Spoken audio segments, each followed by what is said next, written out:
Tell me about the think tank that you all run. This is something that you guys are really big on, and give me a little bit of insight into that.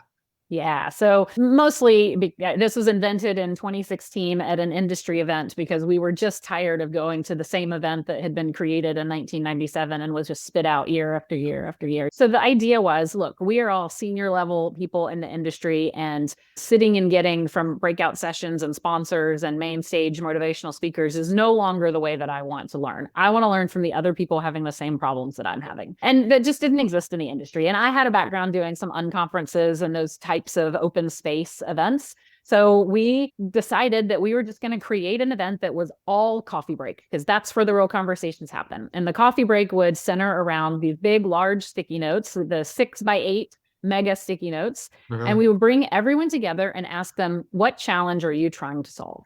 Yeah. So one sticky note per challenge, and they fill the wall. We call it the wall of woes with all their challenges.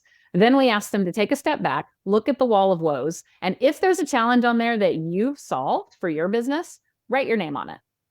And now this moment of pro-social effervescence is the psychological term, where everybody kind of starts to see, whoa, there are a lot of challenges just like mine and Yeah. people who've solved them. So they start to feel like they're in the right place. And then what we do is take all of those sticky notes and insights and people and create peer-to-peer sessions. And we say, hey, if Bob says he solved this challenge, Bob, will you lead a conversation on how you solved it in your business? And so the idea is usually they're 30-minute sessions. 10 minutes is that person who solved it sharing how he solved it. And then the rest of the time is peer conversation. And it's whether it's a 90-minute segment inside a larger conference or the entire conference is this think tank style. It works either way. So you're starting this at the beginning of the event when you have people together, so they Yeah, can, and then creating the sessions down the line. So it's interactive in the sense that it's not planned from the beginning. The beginning is correct. planned, and you're like, hey, we're going to write problems. We're going to put our names on it. We're going to get it up on a wall so it's visual so people can relate to specific problems. And the one note I made here when you were talking is I'm a firm believer that when people go to events, they all have a burning problem that they want to solve at that event, right? They all have something that is like, whether consciously or subconsciously, that they're seeking to solve. So Yeah. essentially, it starts there. Then you create the sessions that as they move down the line so people can get in the rooms and talk about the right things, correct? Correct. Yeah. And it's a very modular format. We did one recently where our wall of woes was set up in the expo hall. And so as people came in, we actually got to basically be the event wingman. So we were standing there asking people, hey, what challenge are you here to solve? They would tell us. And then because we knew the expo floor, not only would we put it on the wall of woes, we would go, actually, you should talk to this partner and make sure you stop in and talk to these guys. And so we were able to kind of direct traffic for them. So we had this beautiful wall of woes. And from that, we took the 4 most trending topics and then created peer conversations that afternoon that we facilitated so people could come join the session. These were the 4 topics we went through over the course of an hour and had group conversation about it. So again, it's super modular and flexible, but it gets people in a room sharing with each other as opposed to just sitting in a breakout session of 200 people on their phones while somebody speaks from stage. What do you find the engagements like when you get, I don't know, 5 to 20 people in a room that have a similar problem? What are some of the benefits? What are some of the things you see differently that happen in that room? It's like group therapy, Mhm. professional group therapy. They recognize they feel seen, they feel heard, they feel supported. That moment of like group exasperation because they can kind of have this thing together. Yeah. And then somebody starts to share, and this is what we did. And then you hear oh, that's interesting. We tried this and it didn't work. And then you hear oh, well, we tried this and it did work. I'm like, oh, well, we should try it that way. And so this feeling of there's a light at the end of the tunnel. And even though this sucks for all of us, there is a solution. And you leave there feeling like you've made new friends, you have actionable insights that you can act on, and you've made these connections that are really going to help you. We did a research study a few years ago about what are the emotions that need to be evoked in order to drive business. Because they say 95% of sales is, an emotional decision. We're like, well, which emotions? So it turns out that there's 5 emotions you have to evoke. It's hopeful, adventurous, accepted, active, and motivated. And you want to make sure that you hit all 5 of these throughout your conference or event. And hope and motivation, those are the 2 that naturally come to those of us that create content for events, because it's the basis of persuasion. So you're going to make sure people have a hope for a better tomorrow when they leave your event, and they're motivated to go do something with what they learn. But the things that people mostly forget are the 3 A's in the middle: active, adventurous, and accepted. And accepted is, do you feel like you're with the right people who can solve your problem and feel seen? So when you do a spontaneous think tank and you see all of these challenges on the wall, you're like, oh my gosh, these are my people. Yes, they're having the same problems I'm having. The adventurous part is getting them out of their comfort zone, because once they go put their name on something they've solved and you ask them to lead a session, 9 times out of 10, they're not people that ever would have raised their hand to speak at a conference. But they're like, yeah, I could share. And they're like, wow, I'm stepping out of my comfort zone, but people are going to learn something from me.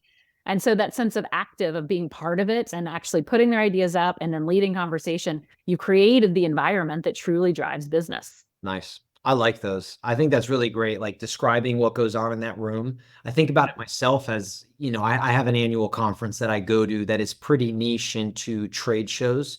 It's a lot of our competitors, a lot of our suppliers, a lot of our, right? It's a lot of our community, and not always done correctly, but I've been in rooms where you get some value from group conversation, but it's never been run properly to get enough. But what's interesting is the sidebar conversations, the listening, like the sitting around with other executives or just anybody really, what you take back where you feel heard and seen. And you're like, wow, I have that. Like I remember over listening to a few larger companies than us, much larger, talk about this search for coming up with an ERP system, and then they were going to build their own, and they went down this rabbit hole and spent hundreds of thousands of dollars and this and that. And like for me, we had discussions, even though smaller, about what does that look like for us as an ERP system.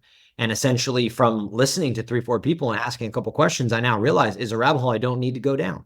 I probably just need to be on Airtable or Monday or Asana and use it to the best of its ability, because everything else is a waste. So it's like the value you gain from those discussions and the trust, because they do what you do. They're experiencing the things you experience. Yeah. I think my favorite thing is when we get to do them with customers and prospects for an actual corporation. So if it's like at their user conference and you have this mixed group, the best moment is when you have prospects putting up on the wall the challenges they're trying to solve, and then customers sharing how they solve those challenges with that company's products and solutions. And so it's literally the customers selling the prospects on why this is the best tool, and the sales guys in the room are just sitting back like, oh yeah, just taking notes on who to follow up with. Best. I think it's funny that when you look at all the data and all the information that comes together on events, it's constantly like people go to events to network. They genuinely do. They go to be around other people, the industry, learn, have conversations, yet not enough is done to orchestrate real networking. And I think people really misconstrue the word. Networking is not being at a cocktail party where you don't know a soul and you gravitate to maybe one person that you know. I think real networking, in my opinion, is to a degree what you're doing, which is you're putting 10 people in a room that have a similar problem, getting them to talk to one another. Now it makes it easier for them to truly network with each other, because it is challenging. I mean, some people are introverted, some people are extroverted. They take over and control the room, and just putting people at a lunch or a breakfast or a happy hour is not networking. That's right. And I think because I also have a visceral response to the word networking, that I actually say, that is networking, and that sits over there. That's highly transactional. It's very DIY. You have to go into a room and figure it out yourself. And I think what I like to create are, instead of a networking reception, it's a connection reception. And we have kind of our formula for connection. Most people are like, we'll put people in the room and they'll connect. But that's not what happens. There's a 5-step process that has to exist before they connect. And we view those as, number 1, care. So I guess I'll do all 5. So it's care, collaborate, co-create, converse, and then connect. So care, meaning the organizers have to care about what they're putting together. If it's Chief Cube and loud music, then you did not create an environment for connection. So you have to really put thought into the location, the venue, the audible challenges, the smells even that are going to happen. Then collaborate. What are the things that you can get people to come in? So just taking the think tank idea for an example, the collaboration part means everyone's in the same room doing their own thing, but they're putting it on a wall so they can see it. The next step is the co-creation, where people start to go, oh, I've solved that. I've solved that. Let's put it together. Let's co-create answers together. And so it doesn't have to be with the think tank idea. Imagine it. I went to an event once that had a reception. Their opening reception was on a beach. Beautiful. They had the food stations, they had the band, they had all the things you're supposed to have at a reception on the beach. But how much cooler would it have been if you're walking up to the reception, there was a big pile of sticks and you had to pick your stick and then pick which bonfire you were going to go to add your stick to. And the bonfires were smaller groups and you could walk up and add your stick. And now you're there with other people, a small group around a small bonfire. You had a thing to do. So you collaborated by grabbing your stick. You co-created by adding it to the fire with the other people around you.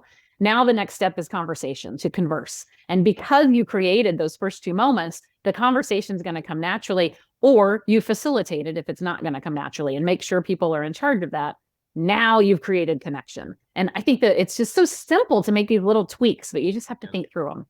I like that because I think it facilitates the difficultness of real networking for people, right? Some people have to have 4 drinks before they can network. That, I mean, you know what I mean? Like some people don't like it at all. They don't want to do it. So it's like, I always have found that when I've been in a room engaging with people, like I will then seek somebody out the next time I see them. And it's so easy to be like, hey, you said this in that meeting. And like, I thought it was awesome. And I want to ask you more about it. That's networking, but I had that touch point to hear them. So those things that you're describing, what I really love about them is by giving people, by orchestrating connection and conversation and mutual sort of, whether it's grief or hope or whatever it is, it connects people and then allows them to network, allows them to get to know each other, allows them to gather just in a much more efficient and, I mean, really just a better way.